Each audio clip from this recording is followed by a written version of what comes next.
strong.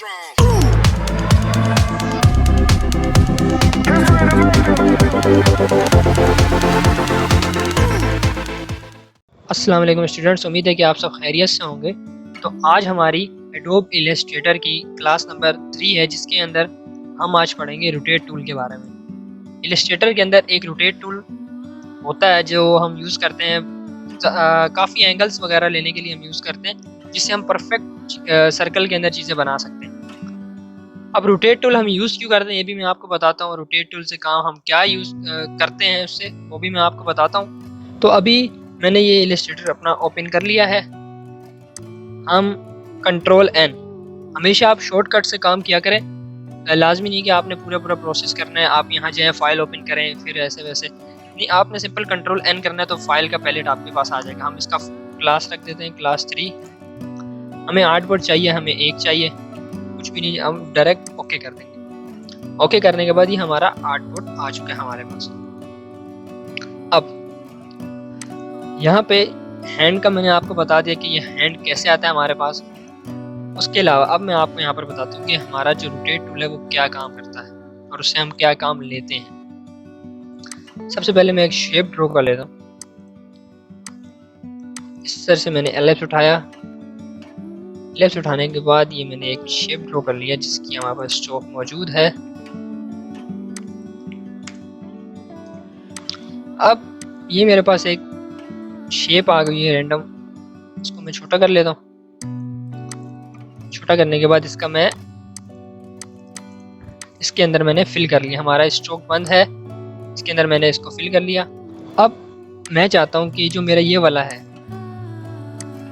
ये जो मेरा शेप है, ये इसको मैं पूरा राउंड करना चाहता हूँ। यहाँ तो आप एक काम ऐसा कर सकते हैं, कॉपी करें, कॉपी करने के बाद यहाँ पर लेकर आए इसको और यहाँ से फिर पकड़ के रोटेट करें। फिर आपको ऐसे तो सदियाँ लग जाएंगी, आपका काम नहीं होगा। तो इसके लिए हमारे पास एक टूल आता है जिसको हम कहते हैं रोटेट टूल। अब रोटेट टूल हमारे पास यहाँ पर लोकेट करता है। ये रहा हमारा रोटेट टूल।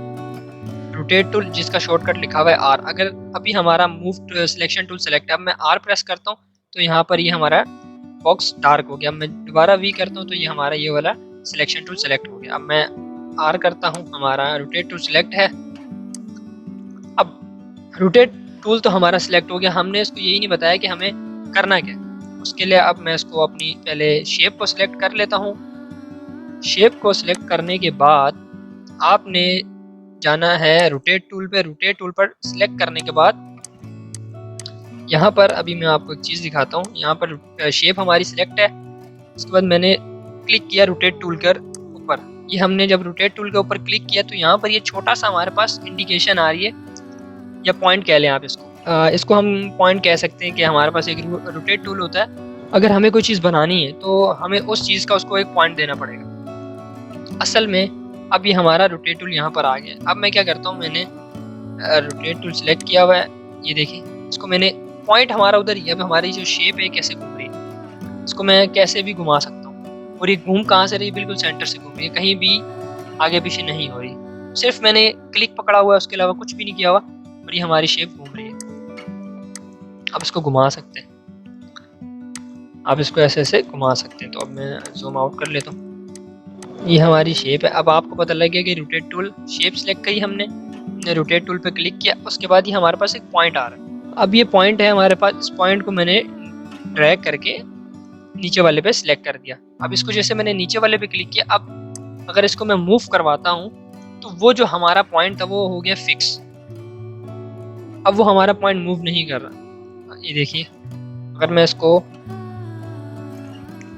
कंट्रोल Z कर दिया मैंने। आपको एक और चीज़ बता देता हूँ कि फॉर एग्जांपल ये हमारी एक शेप है और हमने इसका ये पॉइंट था, हमने यहाँ मूव करा दिया। हमें यहाँ मूव करवाना नहीं था, हमने यहाँ पर इसको यहाँ कहीं पर मूव करवाना था। तो अब हमसे तो ये शेप गलत हो गई। अब मैं यूँ इसको काट दूंगा, इसको डिलीट करके दोबारा शेप तो ड्रॉ नहीं करूँगा। इसके लिए मैं क्या करूँगा, अब ये हमारा है और मैं चाह रहा हूँ कि ये दोबारा वापसी जैसा था वैसा ही हो जाए। उसके लिए मैं प्रेस करूँगा कंट्रोल Z। कंट्रोल Z से क्या होगा, अंडू हो जाएगा। इतना समझ आ गया होगा। दोबारा मैं एलिप्स बना लेता हूँ। ये हमारे पास आ गई है एक शेप, इसके ऊपर मैं बना लेता हूँ एक सर्कल। सर्कल के ऊपर मैं क्या करूँगा, इसको मैं मूव करवा दूंगा। मूव करवाने के बाद ये हमारा सर्कल बन गया। अब इसको मैं एलिप्स ये मैंने बना लिया। इसका मैं स्ट्रोक ऑन कर देता हूँ, इसका मैं फिल ऑफ कर देता हूँ, इसकी मैं विड्थ बढ़ा देता हूँ। अब ये हमारे पास दो चीज़ें आ चुकी हैं, इसको मैं अलाइन सेंटर कर देता हूँ। अब ये वाली जो हमारे पास एक शेप है, इसको मैंने ये पूरे सर्कल के यहाँ पर इसको मैंने रोटेट करना है। मुझे यहाँ पर चाहिए, मुझे यहाँ पर ये वाली ना शेप मुझे यहाँ पर चाहिए। अब मैंने आपको दो तरीके बताए कि आप यूँ कर लो, इसमें ज़्यादा मेहनत है, तो हमारे पास रोटेट टूल इसी काम आता है कि हमारा जितना लेंथी काम होता है वो ईजी हो जाता है। अब मैंने प्रेस किया आर प्रेस करने के बाद ये मेरे पास इंडिकेशन आ गई है।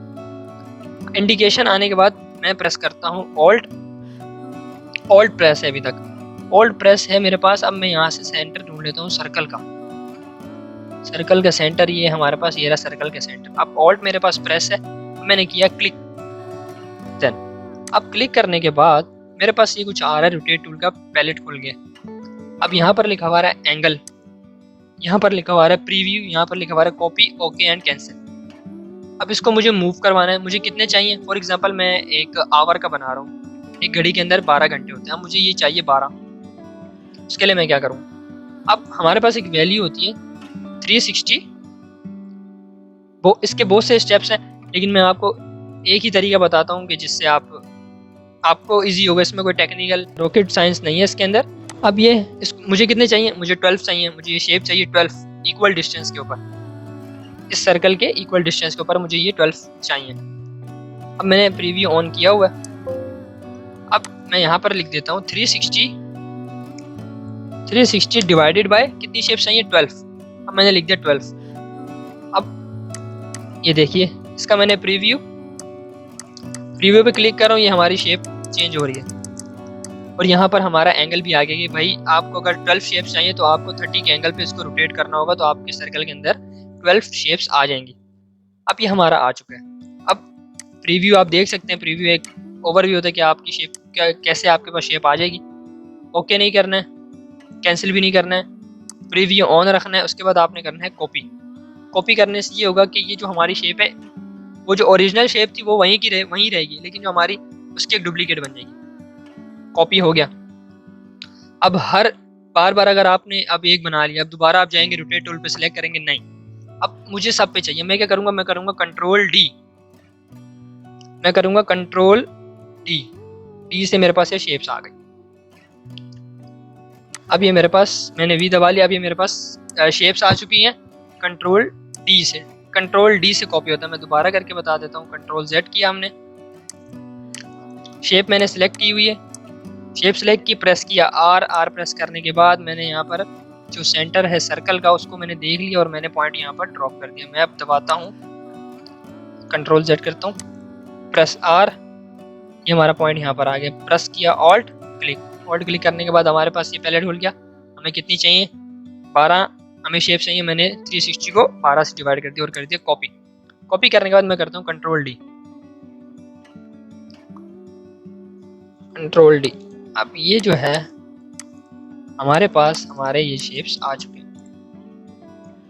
सही है। अब ये हमारे पास शेप्स आ चुके हैं। इसको सबसे पहले हम क्या करते हैं, हम अपना जो सर्कल है उसको डिलीट कर देते हैं।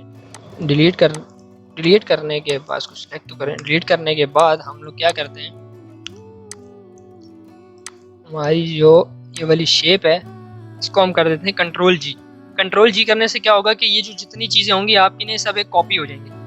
उसके बाद आपने क्या किया, इस शेप के ऊपर आए, ऑल्ट प्रेस किया। अब ये जो ब्लैक एरो था उसके ऊपर वाइट एरो आ गया। अब उसको आपने किया कॉपी, यहाँ से आप इसकी कॉपी बना रहे हो। शिफ्ट दबाएंगे तो एक ही रो में चलेंगे। हमारे पास एक और कॉपी आ गई।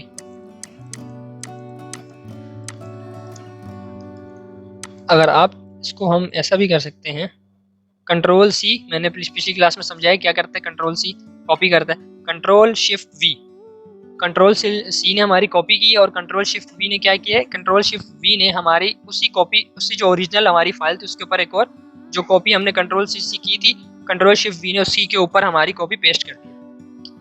अब उसको मैं रोटेट कर लेता हूँ थोड़ा सा, ये हमारे पास रोटेट हो चुका है। उसके बाद मैंने सारों को सिलेक्ट किया, फिर मैंने कंट्रोल जी कर दिया, तमाम ग्रुप हो गए। उसके बाद फिर मैंने कंट्रोल सी किया, कंट्रोल शिफ्ट वी किया, एक कॉपी हमारी उसके ऊपर दोबारा बन गई। उसके बाद मैंने आपको कांस्टेंट जो होता है उस तरीके से मैंने आपको बताया था कि भाई कि हमारे पास एक शेप है, उसको बगैर ख़राब किए हम छोटा बड़ा कैसे कर सकते हैं। अब ये हमारी शेप है, हमें इसको छोटा करना है, तो मैं क्या करूँगा, मैं दबाऊँगा यहाँ पे रख कर, इसको मैं दबाऊँगा शिफ्ट और ऑल्ट। शिफ्ट ऑल्ट से क्या होगा, हमारी जो पूरी शेप है ना वो छोटी बड़ी हो जाएगी। अब ये हमारे पास आ गई, फिर मैं कंट्रोल सी करूँ, कंट्रोल शिफ्ट वी करूँ और इसके अंदर मैं एक और छोटी सी बना देता हूँ। अभी कुछ हमारा डिज़ाइन ऐसा बन लग रहा है। अब इसका हम कलर अगर चेंज करें, कलर भी चेंज करना मैंने सिखा दिया था।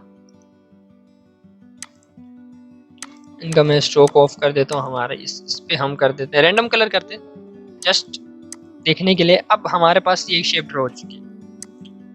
अभी हमारे पास रोटेट टूल था, उसके रोटेट टूल के साथ अब हम एक रोटेट टूल, उम्मीद है कि आपको समझ आ गया होगा। इसकी कंट्रोल की है जो है वो है आर। उसके अलावा हमारे पास एक और चीज़ होती है जिसको कहते हैं हम अलाइनमेंट। अब उसके लिए मुझे कुछ शेप्स की ज़रूरत पड़ेगी। मैं तो कुछ शेप्स ड्रॉ कर लेता हूँ। कंट्रोल इसको मैं कॉपी कर लेता हूँ, कंट्रोल डी, ये हमारा कॉपी हो गई है। इनका मैं कर देता हूँ कलर चेंज, इसको मैं रेड कर देता हूँ, इसका मैं ग्रे कर देता हूँ, इसका मैं ब्लैक कर देता हूँ और इनका मैं साइज जो है वो छोटे कर देता हूँ। रैंडम आपको अलाइनमेंट समझाना चाह रहा हूँ मैं। अब मेरे पास ये कुछ शेप्स हैं। अब मैं चाह रहा हूँ कि ये मेरी जितनी भी हैं सारी आर्ट बोर्ड के सेंटर में आ जाए। अब यहाँ पर भी हमारे पास कुछ ये चीज़ें शो हो रही हैं, यहाँ से भी आप कर सकते हैं, सब हमारी आर्ट बोर्ड के सेंटर में आ गई। लेकिन अगर आप चाहते हैं कि मेरे पास ये पैलेट शो हो तो आप विंडो पे जाएंगे। विंडो पे जाने के बाद यहाँ पर लिखा हुआ आ रहा है अलाइनमेंट्स। अलाइनमेंट पे क्लिक करने के बाद आपके पास ऐसा कुछ पैलेट खुल जाएगा। उसके बाद ये हमारे पास अलाइनमेंट के लिए आ गया। अभी मैं बताऊंगा कि अलाइनमेंट हम यूज़ क्यों करते हैं। अब हमारे पास बहुत से ऑब्जेक्ट्स हैं, हम चाह रहे हैं सारे एक ही जगह पर आ जाए, तो हम उनको एक एक करके तो करने से रहे। अब हम अलाइनमेंट के साथ हम ये करेंगे, अगर मैं यहाँ पर क्लिक करता हूँ इस पहले वाले पे हॉरिजॉन्टल अलाइन लेफ्ट पे, तो ये क्या करेंगे, जितनी भी मेरी शेप्स होंगी लेफ्ट पे अलाइन हो जाएंगी। लेफ्ट पे अलाइन होगी, आर्ट बोर्ड के लेफ्ट पे अलाइन हो गई। मैं कंट्रोल जेड करता हूँ। उसके बाद ये जो मेरा लिखा हुआ आ रहा है हॉरिजॉन्टल अलाइन सेंटर। अब ये सब मेरे आर्ट बोर्ड के सेंटर में आ गई और ये मेरे पास कुछ ऐसा बन जाएगा।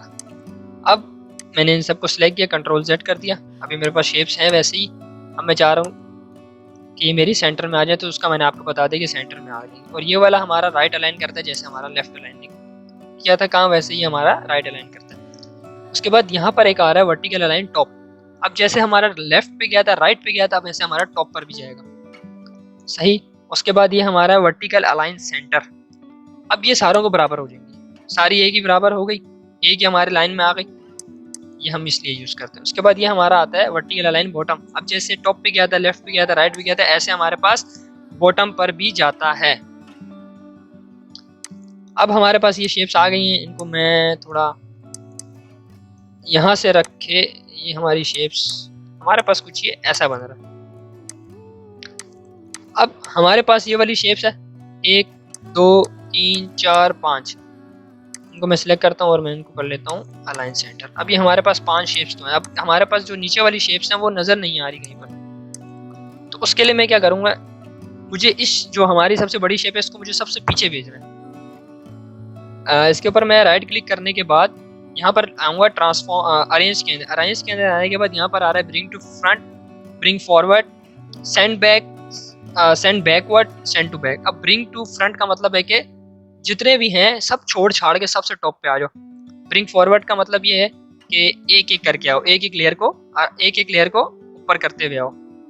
और ऐसे ही सेंड बैकवर्ड का है और ऐसे ही सेंड टू बैक का है। अब मैं इसको सेंड टू बैक करना चाहता हूँ, सेंड टू बैक कर दिया मैंने। इसको मैं छोटा करता हूँ ताकि मुझे पिछली शेप्स नजर आए। सेंड टू बैक हमारे पास ये सेंड टू, इसको मैं सेंड टू बैक कर दिया, इसको भी मैं सेंड टू बैक करता हूँ। हमारी शेप्स जा रही हैं, इसको मैंने सिलेक्ट किया, इसको मैंने ट्रांसफॉर्म, सेंड टू बैक। अभी हमारी जितनी शेप्स थी वो सारी पीछे चली गई। ये देखिए एक तो ये, अब इसके नीचे ब्लैक, ये हमारे पास जितनी थी वो सारी यहाँ पर शो हो रही हैं। अब अलाइनमेंट का हमारा ये फ़ायदा होता है कि हमारा जो एलिमेंट जहाँ कहीं पड़ा हुआ है तो हम उसको सेंटर में लें। फॉर एग्जांपल मैं आपको दोबारा करके देता हूँ। ये हमारे पास शेप्स हैं, इनको मैं सेंटर करना चाहता हूँ। इनको मैंने ये कर दिया सेंटर, सिंपल। अब मैं कुछ आपको रोटेट टूल के साथ कुछ, क्योंकि हमारी क्लास रोटेट टूल की है, तो मैं आपको रोटेट टूल के साथ कुछ चीज़ इंटरेस्टिंग से बना कर दिखाता हूँ। गूगल पे कंट्रोल कॉपी इमेज करने के बाद मैंने यहाँ पे कर दिया पेस्ट। इसको मैंने शिफ्ट ऑल्ट के साथ इसको मैंने कर लिया छोटा, ताकि हमारी शेप ख़राब ना हो। अब मुझे इसको मैंने कर लिया अलाइन सेंटर। अब मुझे इस इमेज को लॉक करना है, क्योंकि मुझे इस पर काम करना है। अगर ये मूव होती रही तो मेरा तो काम नहीं चलेगा, ऐसे तो फिर काम मुश्किल हो जाएगा। अब लॉक करने के लिए ऑब्जेक्ट में जाएंगे, ऑब्जेक्ट में जाने के बाद यहाँ पर लिखा हुआ है लॉक, लॉक के बाद यहाँ पर लिखा हुआ है सिलेक्शन। आपने जो चीज़ सेलेक्ट की हुई थी वो हमारी लॉक हो गई है। ऑब्जेक्ट अनलॉक हो गई। इसका अब शॉर्टकट मैं आपको बताता हूँ। लॉक करने के लिए हम प्रेस करते हैं Ctrl+2, अनलॉक करने के लिए हम प्रेस करते हैं Ctrl+Alt+2। अब इसको मैं Ctrl+2 से लॉक कर देता हूँ, Ctrl+Alt+2 से अनलॉक। इसको मैं छोटा करके इसको मैं यहाँ पर पेस्ट कर देता हूँ। ये हमारी शेप आ चुकी है। अब पी प्रेस किया, पी प्रेस करने के बाद यहाँ पर एंकर पॉइंट के अंदर मैं इसको यही कर लेता हूँ। सही, हमारी ये शेप बन चुकी है। इसको मैं छोटा कर लेता हूँ। अब मुझे इसको रोटेट करना है जैसे मैंने उसको किया था। अब मुझे इसके लिए मैं क्या करता हूँ, इसके लिए मैं एक सर्कल बना लेता हूँ। इसका मैं फिल ऑफ करके स्ट्रोक पर ले आता हूँ, इसकी मैं भी 2 कर देता हूँ। अब ये हमारे पास आ चुकी है। लेकिन अब हमारे पास ये जो अंदर वाली शेप है ये सेंटर नहीं है।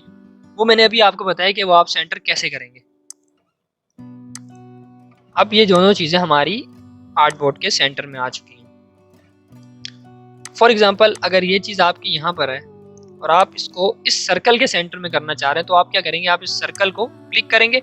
ये हमारा सर्कल के जो साइड ऊपर है एक हमारे पास ब्लू लाइन शो हो रही है। उसके बाद जब आप इसको ऐसे करेंगे, सेंटर करेंगे, हॉरिजॉन्टल अलाइन सेंटर करेंगे, तो ये हमारी इमेज जो है बिल्कुल सर्कल के सेंटर में आ गई। सही, अब ये हमारी सेंटर में आ चुकी है। अब ये हमें पता है सेंटर है सर्कल का। मैंने अंदर वाली शेप को सिलेक्ट किया, प्रेस किया, और हमारे पास पॉइंट आ चुका है। अब ये हमारे पास सेंटर है, ये रहा।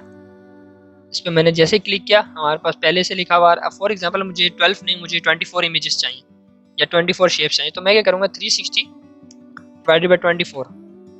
अब प्रीव्यू हम देख लेते हैं। वो हमें बता रहा है कि आप अगर 15 के एंगल से अपनी शेप को कॉपी करेंगे तो आपके जो सर्कल है इसके अंदर 24 शेप्स आ जाएंगी। हमने बोला हमें चाहिए, मैं इसको कॉपी कर लेता हूँ, Ctrl+D। ये हमारे पास शेप्स आ चुकी हैं। अब हम अपना सर्कल रिमूव कर देते हैं। ये हमारे पास शेप्स आ चुकी हैं। इसका हम सर्कल कलर ब्लैक कर लेते हैं, Ctrl+G। उम्मीद है कि आपको यहाँ तक का समझ आ गया होगा। उसके अलावा हमारे पास ये कुछ शेप्स हैं तो मैं आपको करके दिखाता हूँ। ये हमारे पास एक शेप आई है। इसको मैं आपको पूरा नहीं करके बताऊंगा, मैं आपको सिर्फ इतना इसमें करके दिखाऊंगा कि आपको समझ आ जाएगी। इससे पहले सबसे पहले हमने एक सर्कल ड्रॉ किया। सर्कल ड्रॉ करने के बाद हमारे पास ये चीज़ आ गई, एक सर्कल आ चुका है। सर्कल आ गया हमारे पास। अब हमें क्या चाहिए, हमें चाहिए ट्रायंगल, 3 साइडेड ट्रायंगल। ये हमारे पास पॉलीगॉन है। डाउन एरो की प्रेस करेंगे तो हमारे पास 3 साइड्स आ जाएंगी। 3 साइड्स आ गई, इसको मैंने इधर ही रख दिया। अब मैंने क्योंकि आपको अलाइनमेंट का बता दिए तो उम्मीद है कि आपको समझ आ गई होगी। इसको मैंने सिलेक्ट किया, मुझे ऊपर चाहिए, ये हमारा यहाँ पर शेप आ चुका है। इसका मैं फिल ऑन कर देता हूँ, इसका मैं स्ट्रोक ऑफ कर देता हूँ, जिससे हमारी शेप आ जाएगी। ये हमारे पास आ गई और मुझे ये चाहिए यहाँ पर इस पूरे सर्कल के अंदर। तो सेम प्रोसेस रहेगा। आपने सर्कल का सेंटर आपको पता ये है, आपने प्रेस किया, शेप सिलेक्ट की, आर प्रेस किया और सर्कल का सेंटर ढूंढेंगे, वहाँ जाके करेंगे Alt+क्लिक। अब मुझे यहाँ पर गिनना पड़ेगा कि कितनी है, 1 2 3 4 5 6 7 8 9 10 11 12। तो मैं क्या करूँगा, 360 डिवाइडेड बाय 12, सिंपल। मैं इसको कॉपी कर दूंगा, उसके बाद मैं Ctrl+D करूँगा तो हमारी ये शेप्स आ चुकी हैं यहाँ पर। हमारी ये शेप्स आ चुकी हैं यहाँ पर। उसके बाद हमें एक और शेप चाहिए इसके अंदर ही, ये जो एक हमारा एक और ट्रायंगल है उसके सर्कल के साथ, तो उसको हम अभी ड्रॉ कर लेते हैं, एक एलिप्स। इसका हमने स्ट्रोक ऑन कर दिया। उसके बाद हमारे पास पॉलीगॉन में जाने के बाद हमारे पास सर्कल पहले से है, इसको हमने ड्रॉ कर लिया, इसको मैं ट्रांसफॉर्म कर लेता हूँ। ये हमारे पास आ चुके हैं। अब मुझे डायरेक्ट सिलेक्शन से इसके पॉइंट्स जो हैं उसको मुझे चेंज करना है। यहाँ पर हमारे पास आ चुके हैं इसके पॉइंट्स। एक ये रैंडम सी शेप बनाई है मैंने, इसको मैं यहाँ से लेकर के सेंटर कर लूँगा। ये हमारे पास शेप आ चुकी है। इसको मैं ऐड कर लेता हूँ। ये हम आगे पढ़ेंगे टूल्स, अभी फ़िलहाल हम अपना रोटेट टूल पर फोकस रखते हैं। ये हमारी एक शेप आ चुकी है, इसको मैंने रख दिया यहाँ पर। रखना है इसको भी सर्कल के सेंटर में ही है। इसको मैंने क्लिक किया, उसके बाद सर्कल पे दोबारा मैंने क्लिक किया ताकि अंदर वाली शेप जो है वो मेरी सर्कल के सेंटर में आ जाए। अब ये सर्कल के सेंटर में आ गए तो मुझे भी ये 12 ही चाहिए। तो मैं क्या करूँगा, मैं इस पे इसको थोड़ा बिग कर लेते हैं कि हमारी शेप शो हो हमें। अभी हमारे सेंटर के सर्कल के अंदर हमारी ये वाली इमेज। अब इसको मूव टूल पे गए, हमने सेलेक्ट किया, रोटेट टूल पे गए, इसका हमने ये वाला पॉइंट, हमने सर्कल ढूंढा, सर्कल के सेंटर ढूंढने के बाद हमने किया क्लिक। अब हमें चाहिए ये। इसका आप एक और काम भी कर सकते हैं, आपको जितना मूव कराना है प्रीव्यू ऑन रखें। प्रीव्यू ऑन रखने के बाद आप देख सकते हैं कि मैं डाउन एरो की से मेरे ये शेप मूव हो रहा है और यहाँ पर एंगल भी चेंज हो रहा है। अब मुझे यहाँ पर चाहिए, यहाँ पर चाहिए, तो मैंने यहाँ पर इसको रख दिया 15, सही, एंगल 15। अब इसको मैंने कर दिया copy, control D control Z दबा दिया। उसके बाद दोबारा कर लेते हैं इसको। मैंने रोटेट अपनी शेप को सिलेक्ट किया, प्रेस किया और सर्कल का सेंटर ढूंढा। सर्कल के सेंटर ढूंढने के बाद हमने इसका जो है वो प्रीव्यू ऑन किया। प्रीव्यू ऑन करने के बाद हमने अपने एंगल देखा, एंगल देखने के बाद हमने किया कॉपी, कंट्रोल डी, ये आ गई हमारे पास शेप्स। अब जो हमारे पास एक्स्ट्रा शेप्स हैं हम उनको डिलीट कर देंगे, जो हमारे काम की नहीं है। पर डिलीट नहीं भी करें आप, परफेक्ट बनाएं। मैं आपको सिर्फ जस्ट समझाने के लिए मैंने एक शेप बनाया था। अब ये हमें इसके अंदर सर्कल भी चाहिए। उम्मीद है कि आपको यहाँ तक समझ आ गया होगा कि हम कैसे काम करते हैं रोटेट टूल के साथ। एलिप्स बना लेते हैं एक, हम इसका हम कलर ब्लैक कर लेते हैं। इसका हमने जब कलर ब्लैक किया, इसको हम रखते हैं यहाँ पर। इसको मैं करता हूँ जूम, दोनों शेप्स को सिलेक्ट करता हूँ। बड़ी शेप के मुझे सेंटर में करना है इसको, तो मैंने कर दिया इसको सेंटर में। इसके बाद ये मुझे इसको मूव करना है। मैं दोबारा शेप सिलेक्ट करने के बाद प्रेस करूंगा और मैं ढूंढूंगा सर्कल का सेंटर, प्रेस करूंगा ऑल्ट, करूंगा क्लिक। अब मैं प्रीव्यू के अंदर अपने एंगल दूंगा। मुझे शेप यहाँ पर चाहिए, यहाँ पर चाहिए, वहां से यहाँ पर चाहिए, तो मैं करूंगा कॉपी, शेप आ गई, कंट्रोल डी। ये हमारी ऐसे करके हम बना लेंगे पूरा। तो उम्मीद है कि आपको यहाँ तक का समझ आया होगा कि हम ये कैसे बनाते हैं। और रोटेट टूल का समझ आ गया होगा। ये मैं दे दूंगा आपको इमेजेस वगैरह, वीडियो की डिस्क्रिप्शन के अंदर भी दे दूंगा। तो आज के हमने क्लास के अंदर सीखा है कि जो हमारा रोटेट टूल है, रोटेट टूल, इसको मैं फॉन्ट बड़ा कर लेता हूँ। रोटेट टूल का हमारा शॉर्टकट होता है आर। रोटेट टूल का हमारा शॉर्टकट होता है आर। आज की हमने क्लास के अंदर पढ़ा है रोटेट टूल, जिससे मैंने आपको काफ़ी चीज़ें बनाकर दिखाई हैं और उम्मीद है कि आपको यहाँ तक समझ आ गया होगा। आप इससे बहुत सी चीज़ें बना सकते हैं रोटेट टूल यूज़ करते हुए। और ये जो अलाइनमेंट वाला पैनल है, इसको तो आपने कभी भूलना भी नहीं है कि ये बहुत इंपॉर्टेंट चीज़ है। जब आपके पास ज़्यादा एलिमेंट्स होते हैं आर्टबोर्ड के अंदर, तो ये बहुत हेल्प करता है। जो चीज़ें आपको नज़र भी नहीं आ रही होती, तो ये उनको भी अलाइन कर देता है। आज की क्लास के अंदर हमने देखा कि रोटेट टूल कैसे काम करता है और हमने कुछ चीज़ें भी बनाई। सो मिलते हैं अपनी नेक्स्ट क्लास के अंदर। अल्लाह।